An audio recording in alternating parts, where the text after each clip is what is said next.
Irmãos, hoje é o primeiro dia da semana do Thanksgiving, não é verdade? Todos nós sabemos isso e nós já adotamos o domingo que antecede o dia de Thanksgiving como o nosso culto de Thanksgiving. Esse ano está um pouco diferente, porque nós não vamos receber os novos membros, também não batizamos ontem, ainda estou em processo, em conversa com algumas pessoas, mas ainda esse ano, em dezembro, nós faremos isso, antes do ano novo. Mas estamos abrindo então a semana do Thanksgiving. É um tempo gostoso, né? O frio chega, as pessoas já começam a iluminar as suas casas, né? Por causa do Natal, e é sempre um tempo muito gostoso do ano, fim de ano. E nós já estamos aí no fim de ano, um ano que já praticamente se passou. Quanta coisa aconteceu. Quinta-feira é Dia Internacional de Ação de Graças. Em todos os países onde a fé cristã é professada, nem todas as igrejas fazem isso, né? Mas é um dia internacional, dia de ação de graças, um dia onde nós paramos ou queremos parar para dizer obrigado, Senhor. A gente olha para tudo que aconteceu durante o ano na nossa vida e aí a gente põe tudo na balança e a despeito de luta, de dificuldade, as bênçãos sempre vai sair ganhando, porque a gente sempre é muito mais abençoado do que temos que lidar com situações complexas. E até quando nós lidamos com situações complexas, quando aquele ano não foi um ano fácil, foi um ano difícil, ainda assim, nós que somos crentes entendemos que a nossa vida está nas mãos de Deus. Amém, irmãos? Amém? Nós sabemos que ainda assim Deus estava ali e ainda está, né, nos acompanhando e nos abençoando. Toda quarta, quinta-feira do mês de novembro é dia de Thanksgiving, então. Muito bem. E o que é o Thanksgiving? Hoje eu não vou fazer uma mensagem expositiva como eu sempre faço, tá bom? Mas daqui a pouco a gente vai ler as Escrituras. Eu não esqueci de ler a Bíblia não, tá bom, irmãos? Mas hoje eu quero pregar de forma diferente, não uma mensagem expositiva, trazer algumas reflexões e vários textos para a gente pensar. Então, o que é o Thanksgiving? Talvez você que já está aqui nos Estados Unidos há muito tempo, sabe, não apenas que é dia de ação de graças, mas conhece a história toda, por que esse dia veio a existir, por que é um feriado e é tão importante para muitas pessoas, escute isso aqui, o Thanksgiving, esse feriado é mais importante do que propriamente dito o Natal, vocês sabiam disso? Para muitas pessoas americanas consideram essa data mais importante. Para nós que todo dia é dia de dar graças, né? O Natal continua sendo a data mais importante, né? Porque a luz veio ao mundo, Deus Emanuel. Mas deixa eu contar um pouquinho dessa história para aqueles que não conhecem muito bem. Nós sabemos que quando esse país foi colonizado, vieram alguns povos antes, mas eu preciso resumir a história, é uma história bem resumida, pelos puritanos ingleses. Os puritanos ingleses eram os protestantes daquele país, eram os crentes daquele país, eram os evangélicos daquele país, como nós. E eles saíram num contexto de perseguição. Eles saem de lá depois da reforma protestante, por isso que eles já eram protestantes, evidentemente, isso é lógico, mas é porque depois desse momento, há um período de perseguição pela Igreja Católica Apostólica Romana àqueles que professaram, que decidiram seguir Martinho Lutero, João Calvino e todos aqueles outros reformadores, né, que são os pais da reforma protestante e da fé como nós entendemos hoje. E em função dessa perseguição, eles decidem procurar um lugar onde eles poderiam usufruir da liberdade de cultuar o seu Deus da sua maneira, sem serem perseguidos, sem serem proibidos, sem serem condenados por isso.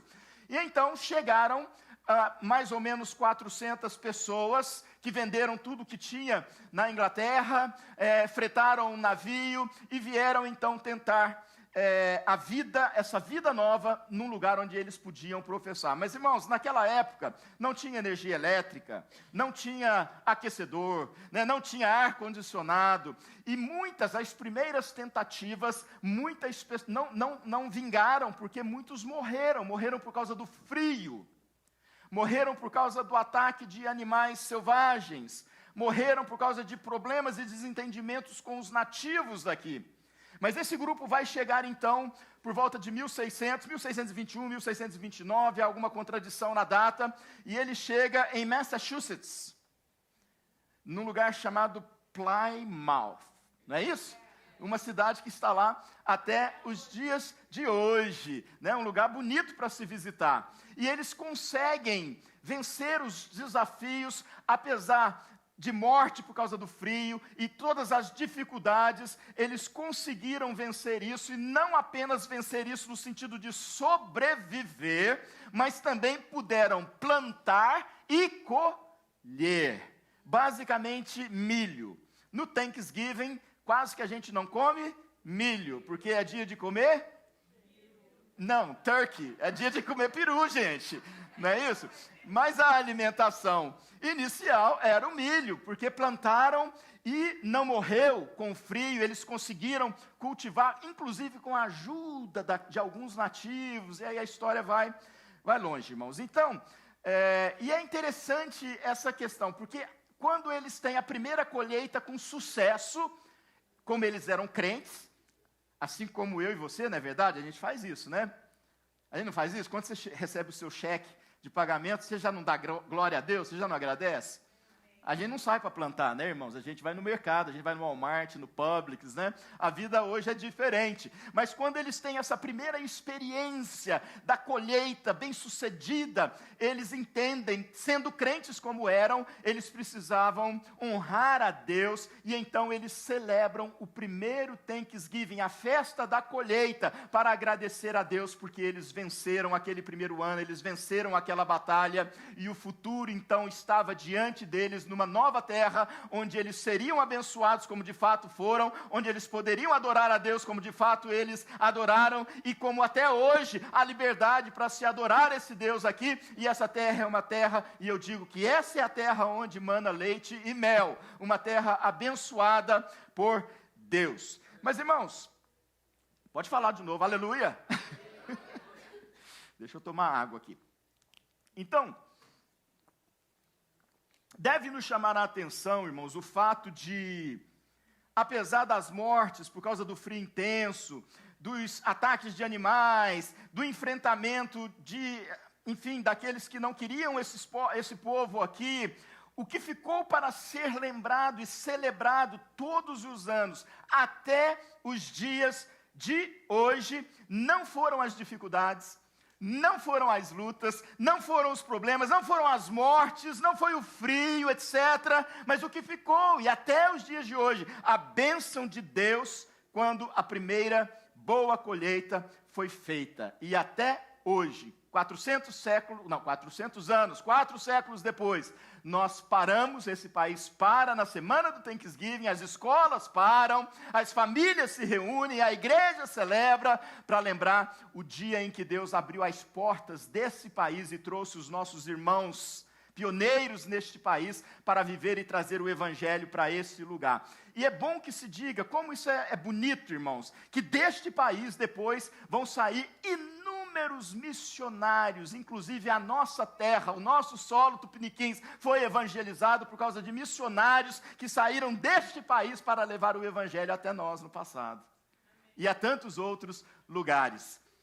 Estava ou não nos planos de Deus tudo isso? Certamente que estava, meus queridos irmãos, mas como é bom a gente perceber que o que ficou registrado, o que ficou para ser lembrado, celebrado todos os anos, foi a bênção de Deus sobre aqueles primeiros imigrantes que aqui chegaram. Irmãos, então posso dizer que o Thanksgiving nos ajuda a tirar os olhos dos problemas que enfrentamos na vida e olhar para as bênçãos derramadas por Deus, mesmo em meio às lutas dessa vida. É um momento em que a gente celebra a bênção e a gente então tem a oportunidade de parar de olhar para aquilo que nos perturba e que às vezes até nos afasta de Deus, da comunhão com Deus, para olhar para Deus e contemplar a presença de Deus no meio das nossas lutas, porque lutas todos nós temos, todos nós passamos, todos nós enfrentamos, e a vida é assim, mas que bom quando Deus abre os nossos olhos e nos permite ver que até em meio a essa luta, a essa dificuldade, Ele está presente, e quando a gente entende isso, a gente agradece. A gente louva, a gente adora, porque não existe ninguém que não tenha motivo para louvar, adorar e agradecer ao Senhor. Presta atenção no que eu vou dizer, porque quem foca o olhar apenas nas dificuldades, faz da vida um palco de horrores, onde só haverá lamentação, murmuração, reclamação, e dificilmente uma pessoa assim encontrará prazer em viver.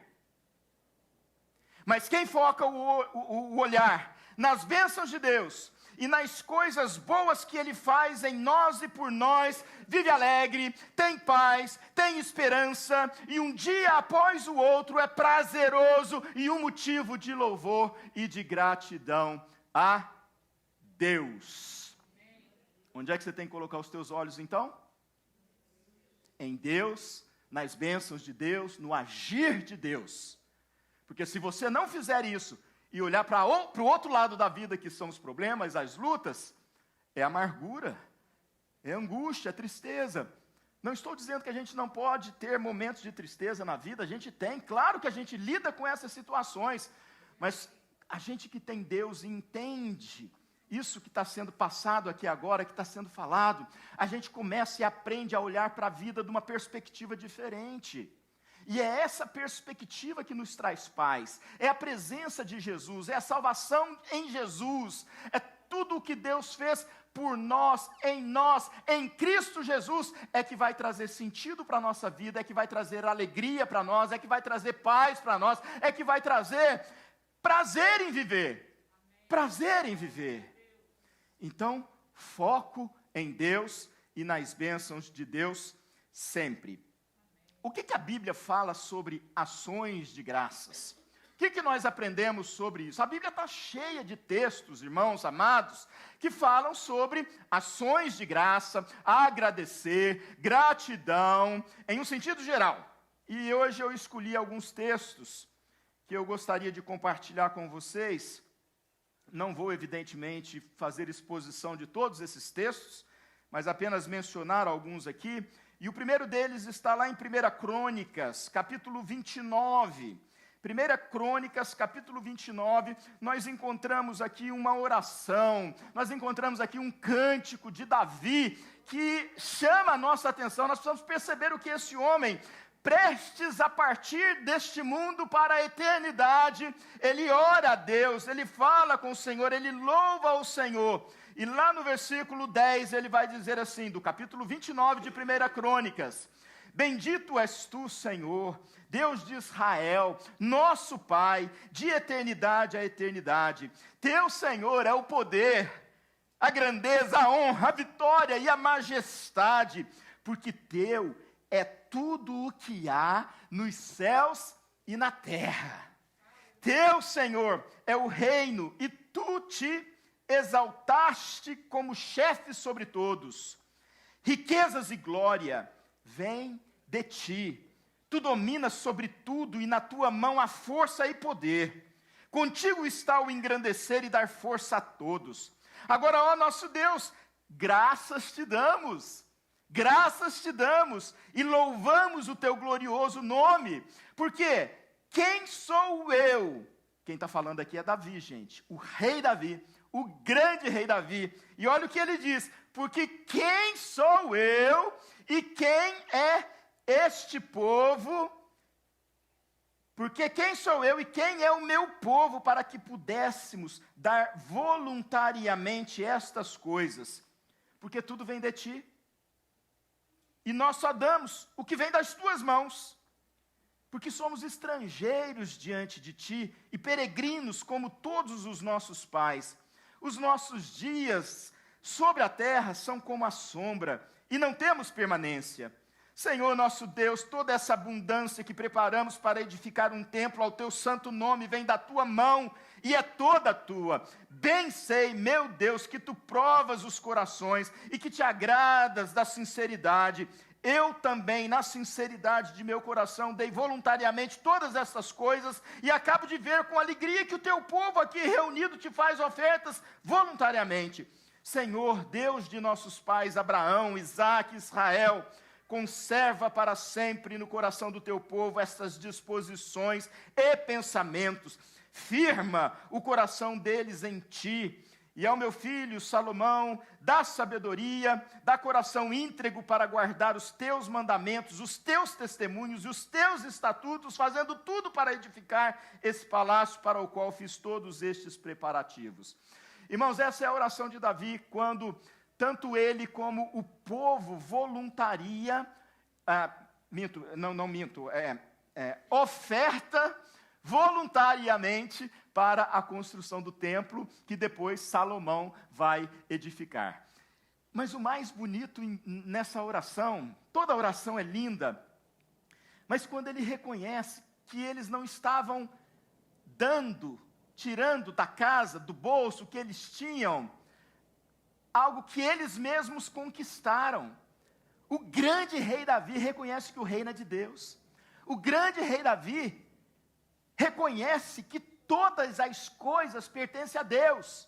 E quando o seu povo ofertou com aquele propósito, estava fazendo nada mais do que entregando aquilo que eles receberam de Deus primeiro. Que mentalidade maravilhosa. E o que o rei Davi faz então orando? Senhor, nós damos-te graça. Nós entendemos isso, nós compreendemos isso. Nós não somos nada, nós não podemos fazer nada, nós não temos nada, nós pensamos que é nosso, mas não é nosso, porque tudo pertence ao Senhor. E eu quero trazer essa notícia para você, meu irmão. O carro que você pensa que é teu, que está no teu nome, não é teu, nem do banco, é de Deus. A casa onde você mora, seja casa própria, alugada, apartamento que for, não pertence a você, porque tudo que há na terra e nos céus é de Deus. Você está entendendo? A tua conta bancária, o teu cartão de crédito, estando negativo, se tiver negativo é teu, mas se tiver positivo é de Deus. Tá certo? Porque negativo foi culpa sua, né? Brincadeira. Mas tudo é de Deus. Essas cadeiras são de Deus. Eu sou de Deus, você é de Deus. E eu não estou dizendo apenas no sentido de que nós somos os filhos de Deus, a igreja de Deus. Irmãos, tanto o justo quanto o ímpio pertence a Deus, porque Ele é o dono de tudo que está dos céus e na terra. E nós vivemos aqui, não o quanto nós queremos viver, não o quanto nós podemos viver, mas o quanto Ele decide que nós vamos viver. E eu louvo a Deus, porque nesta manhã nossos olhos se abriram e a gente pôde contemplar mais uma vez a beleza da criação. Eu estou olhando aqui para a beleza da criação, que coisa linda são vocês. Quando sorriem, então, ficam mais bonitos ainda. Quando fala aleluia, glória a Deus, fica maravilha. Parece que tem 15 anos a Elo aqui na frente, irmãos. Entendeu? Mas é isso que o lindo pastor Davi, rei Davi, fala nessa oração. Salmo 147, olha que coisa linda.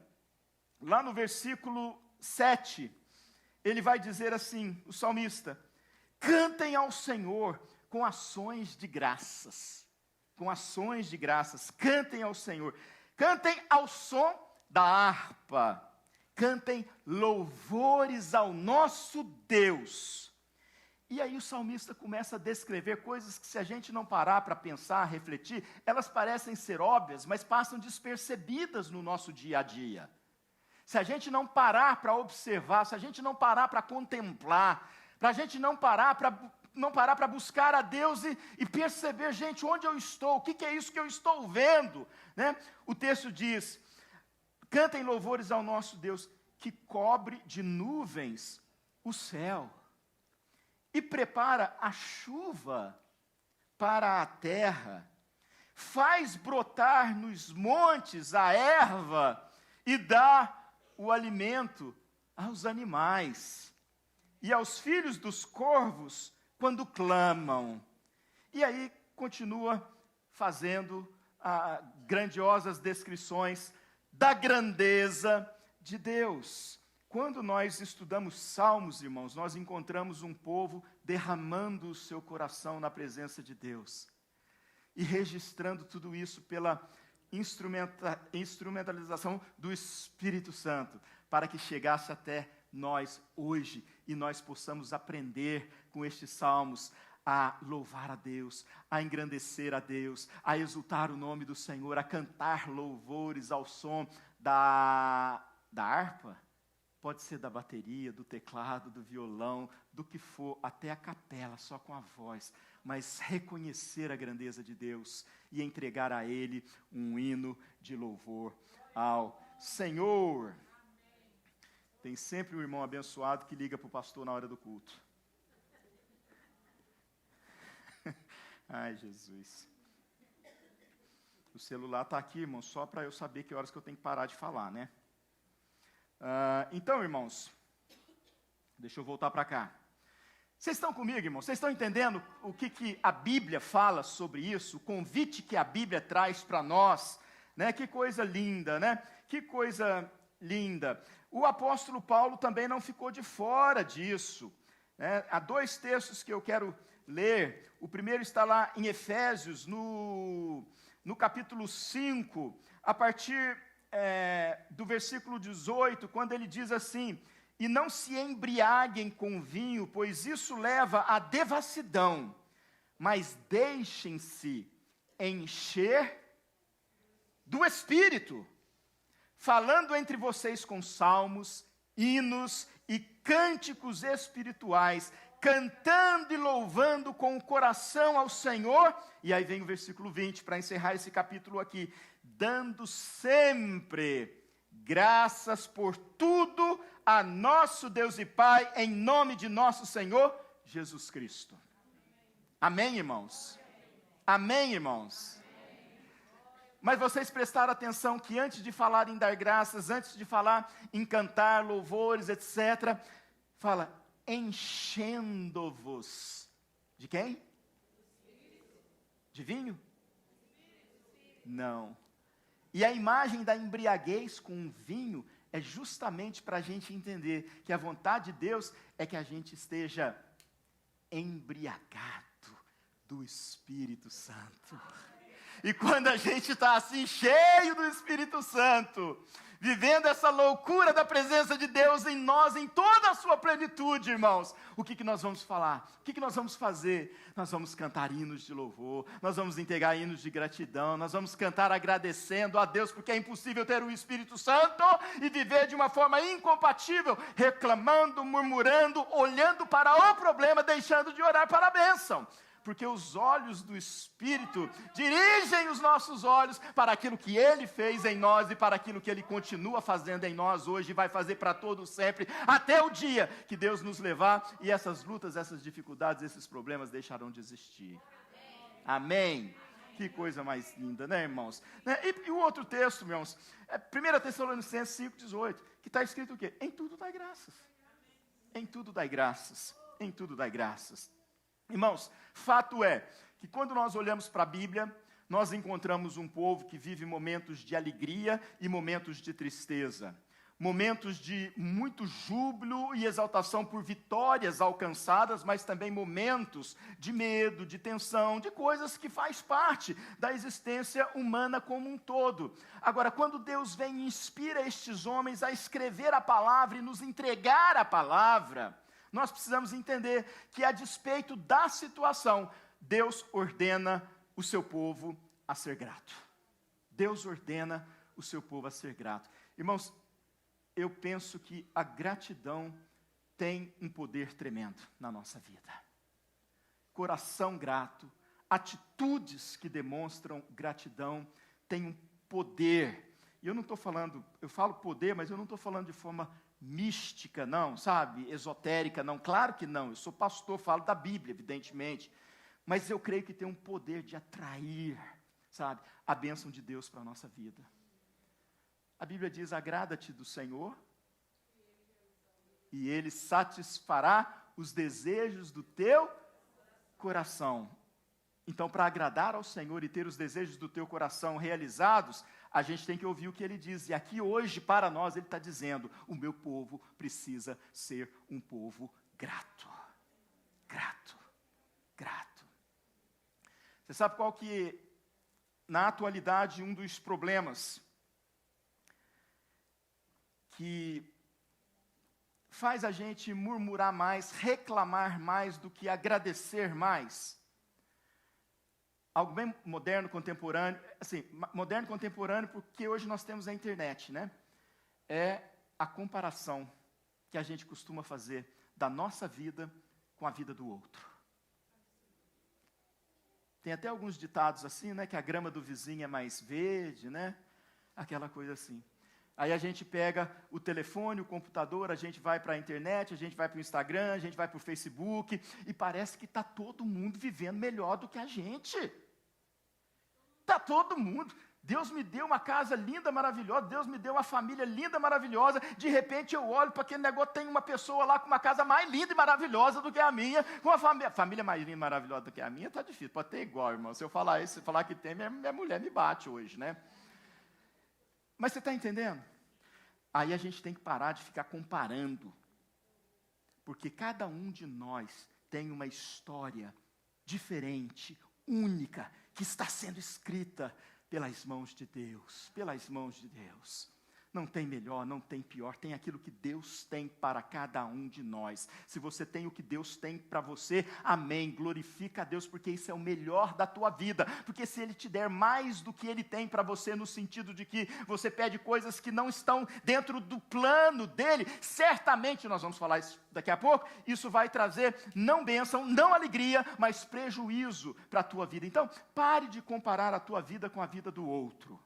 Tá certo? Olhe para a tua vida, para a tua casa, para a tua família, para o teu trabalho. Isso não significa não ter desejo de crescer, não desejar melhorar de vida. Isso significa pare de comparar com o outro. E viva a sua história. Que, por sinal, eu acredito que é linda, que é poderosa, que é maravilhosa. Entenda isso. Talvez você esteja passando por um tempo difícil, de dificuldade, alguma situação que chegou até você. Não permita que isso azede o teu coração, sabe? Porque Deus vai se manifestar. Deus vai se manifestar. Aliás, Ele já está se manifestando, porque quem disse que Deus não está vendo essa situação difícil que talvez você esteja vivendo? Acaso Deus é cego para que não veja? Ele vê. Não só vê, como a Bíblia diz, de forma que nós possamos entender que Ele se inclina para ver o que se passa na terra. Então persevere e seja grato, olhe para a sua vida, para a sua história e pare com as comparações, irmãos. Vamos lá. Domingo, nós estamos na semana de ação de graças, de Thanksgiving. Domingo é dia de culto, é dia de louvar a Deus pelo que Ele fez, pelo que Ele faz, pelo que Ele é. Mas lembremos sempre de que isso precisa ser um estilo de vida, porque segunda-feira também é, terça-feira também é, quarta-feira também é, quinta-feira também é, sexta-feira também é, sábado também é, todos os dias é dia de agradecer a Deus. Eu trago para vocês 3 respostas para uma pergunta simples: o que agradecer? E aí eu preciso que você me acompanhe. Em primeiro lugar, nós devemos agradecer, essa talvez seja a resposta mais óbvia, aquilo que pedimos a Deus e recebemos de Deus, não é verdade? Aquilo que pedimos de Deus e recebemos de Deus. A nossa tendência, e quando eu falo da nossa tendência aqui na igreja, eu estou dizendo o seguinte, que Deus nos criou perfeitos à sua imagem e semelhança, mas o homem caiu, a queda aconteceu. Então, tanto eu quanto vocês, e qualquer pessoa nessa fase tem tendências a fazer coisas que não são boas, a pensar coisas que não deveriam pensar, a fazer escolhas que não deveriam ser, que não são as escolhas mais certas, porque nós ainda estamos debaixo da influência dessa queda. Jesus tirou a culpa de cima de nós, mas nós continuamos.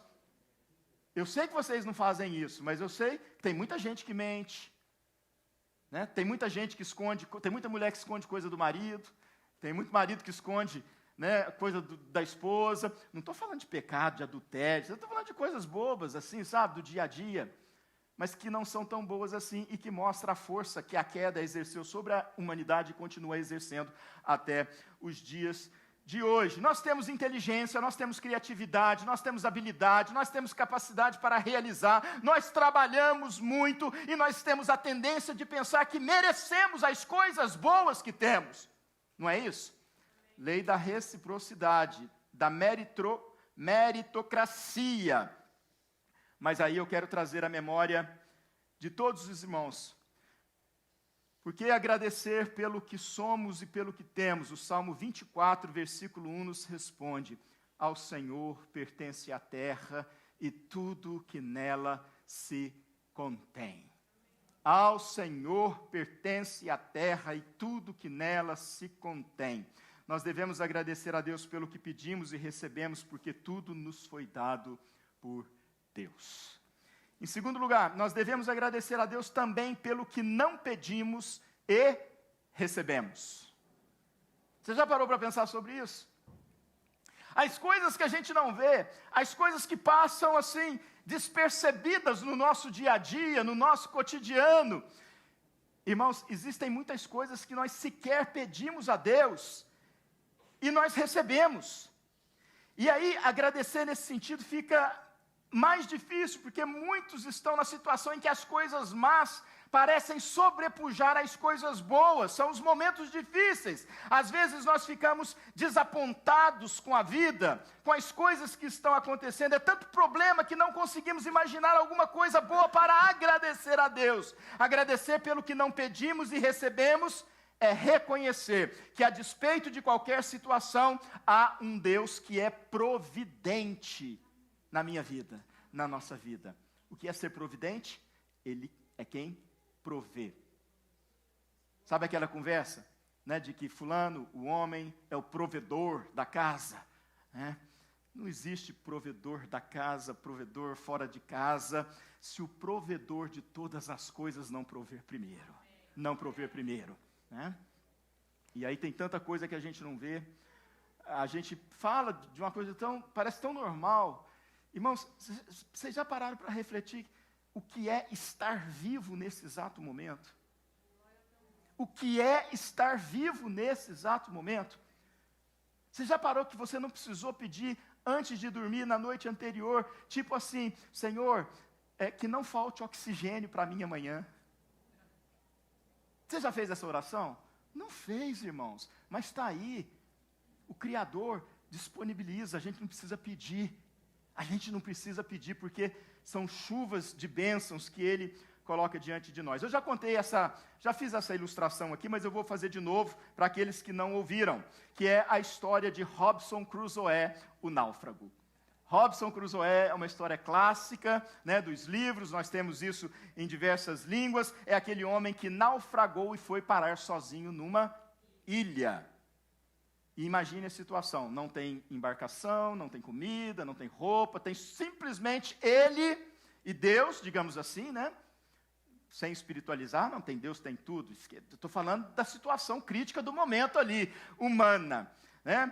E a primeira coisa que Crusoe faz, quem assistiu o filme ou leu o livro, vai lembrar disso, o que ele fez quando ele estava ali naquela ilha deserta, foi criar uma lista. Uma lista. E nessa lista, de um lado da lista, ele escrevia todos os seus problemas causados por aquele naufrágio, e do outro lado da lista, ele escrevia todas as bênçãos ou todas as possibilidades que estavam diante dele para superar aqueles problemas que estavam do outro lado.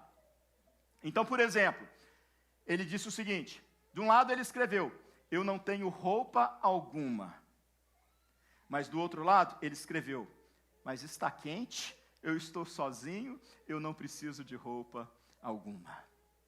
De um lado ele escreveu, não sobrou nenhum mantimento, porque tudo se perdeu. Mas do outro lado, ele observou e escreveu, mas nessa ilha tem água fresca, potável, e tem muitas frutas, todas elas à minha disposição. Irmão, será que a gente consegue entender isso? que quando a gente focar a bênção, focar a provisão, focar aquilo que a gente nem pede, de repente está aí diante de nós, e a gente vai conseguir focar contemplando, né, a beleza de tudo.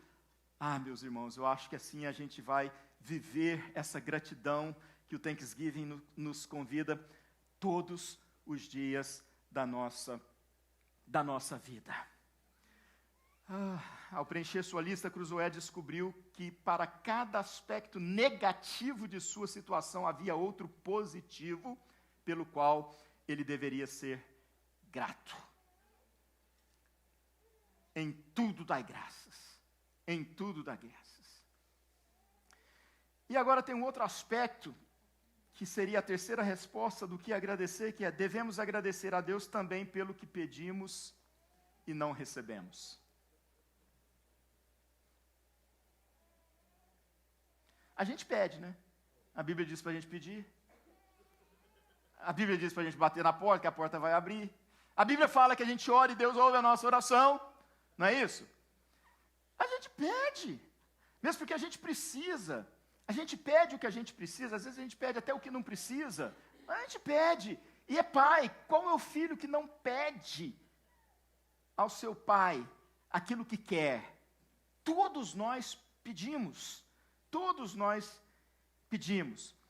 Mas eu queria ler um outro texto da Bíblia que se encontra em 2 Coríntios, na segunda carta de Coríntios, lá no capítulo 12. Todos sabem dessa história, todos conhecem essa história, que é uma história ou uma experiência vivida pelo apóstolo Paulo. Pelo apóstolo Paulo. Está escrito lá a partir do versículo 7 do capítulo 12 de 2 Coríntios.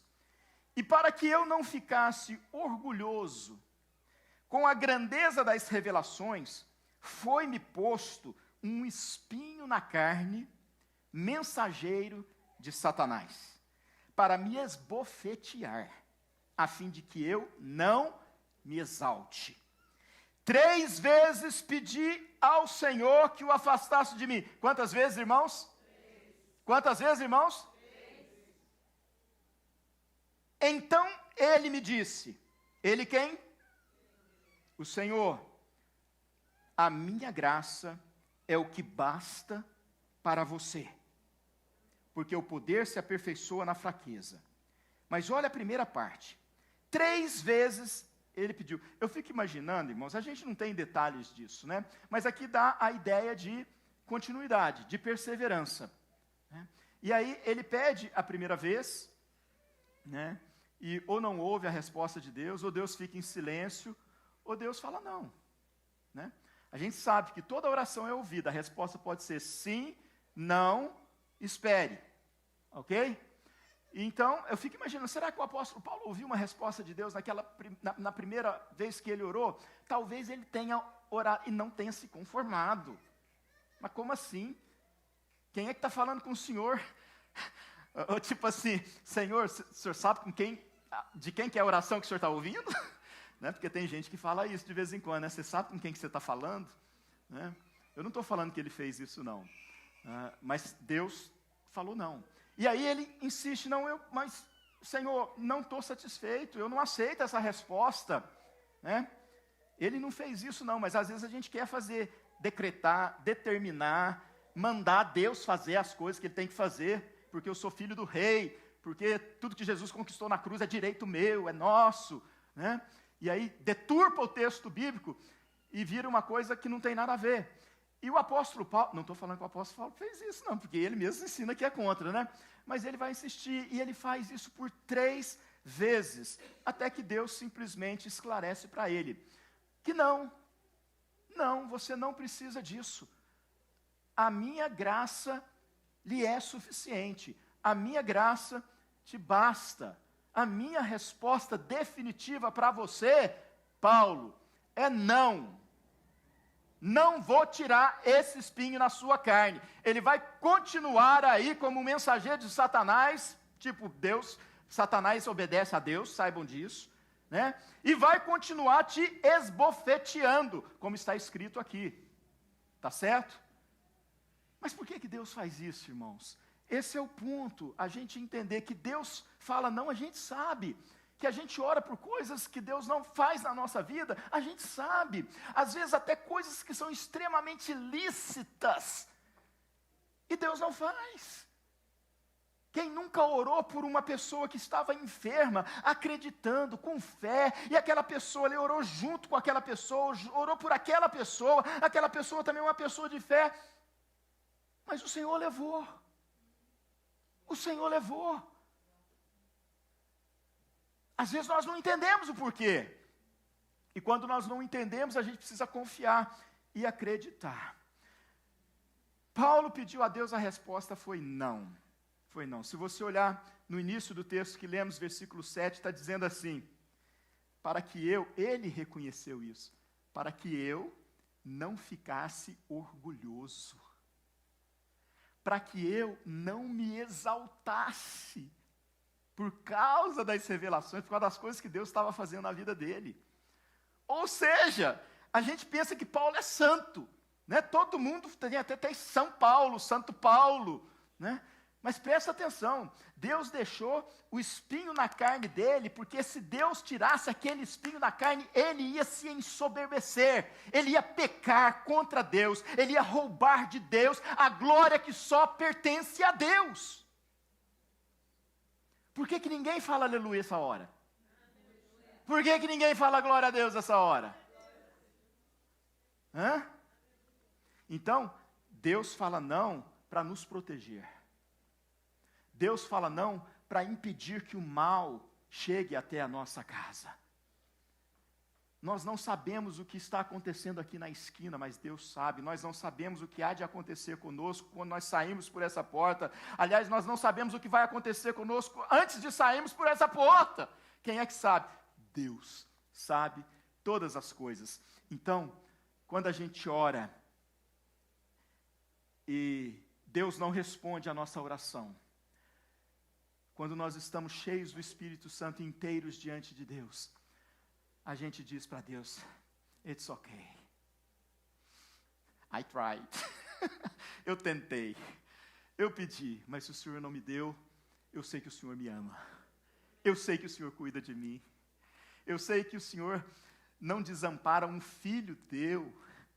Eu sei que o Senhor cuida dos passarinhos e dos lírios do campo. Como não vai cuidar de mim? Como não vai me dar todas as outras coisas que eu preciso? Senhor, eu não sei por que isso faria tanto mal assim, a ponto do Senhor dizer não, mas o Senhor sabe, eu não sei, e eu quero crer e acreditar, está tudo bem, eu te amo, eu te adoro, eu sou teu servo, eu vou continuar te servindo, eu vou continuar levando meus filhos para a escola dominical, para a igreja, nós vamos participar da célula, nós vamos dar dinheiro na igreja, porque crente dá dinheiro na igreja, não tem problema, não é verdade, irmãos? Nós vamos continuar fazendo as coisas da vida cristã, e pronto. Então nós precisamos entender essas coisas. Alguém escreveu uma oração, uma poesia, e eu trouxe para vocês. Diz assim: eu pedi forças e Deus me deu dificuldades para me tornar forte. Eu pedi sabedoria e Deus me deu problemas para resolver. Eu pedi prosperidade e Deus me deu cérebro e músculos para trabalhar. Eu pedi coragem e Deus me deu pessoas com problemas para serem ajudadas. Eu pedi favores e Deus me deu oportunidades. Eu não recebi tudo o que pedi, mas recebi tudo o que precisava. Por tudo isso, meu Deus, eu quero te agradecer. Obrigado, Senhor. Nós vamos concluir essa palavra. Eu queria que o Ministério de Louvor já ficasse a postos aqui, mas eu quero concluir essa palavra lendo o último texto dessa noite. Então, é porque eu disse que eu vou concluir a mensagem, mas não vou encerrar o culto, nós vamos ficar aqui até a noite.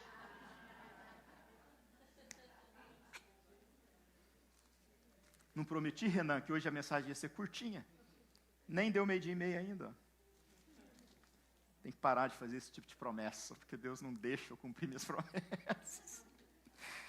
Aonde que eu estou mesmo? No final. Lucas, se você tem a sua Bíblia, ou se você pode, abra a sua Bíblia, Lucas capítulo 17.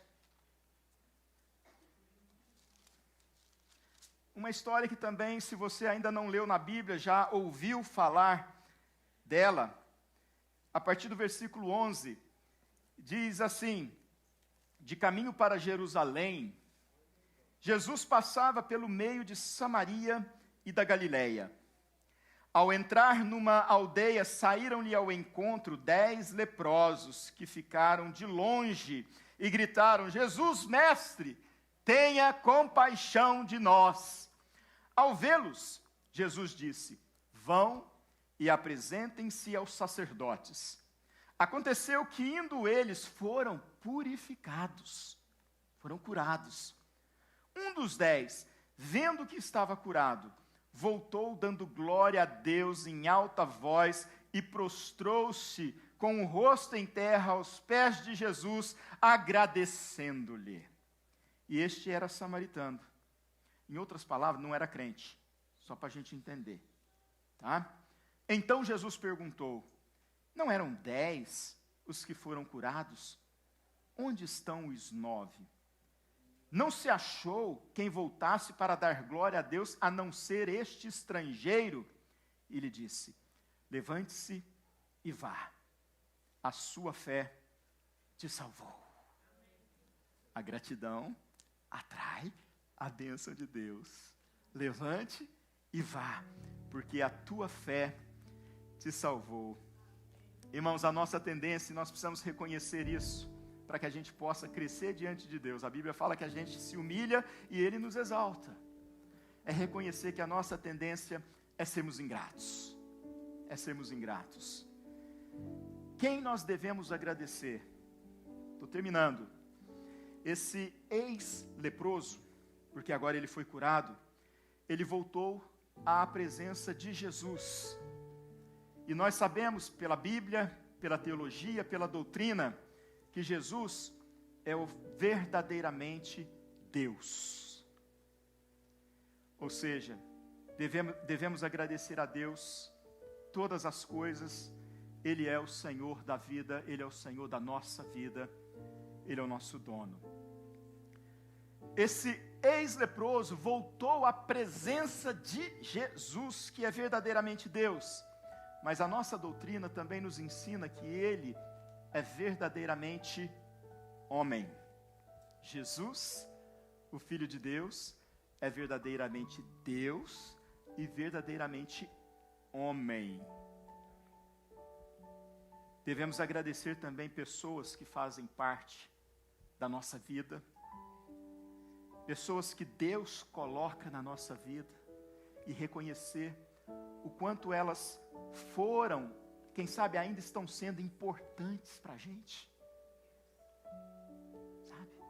E reconhecer.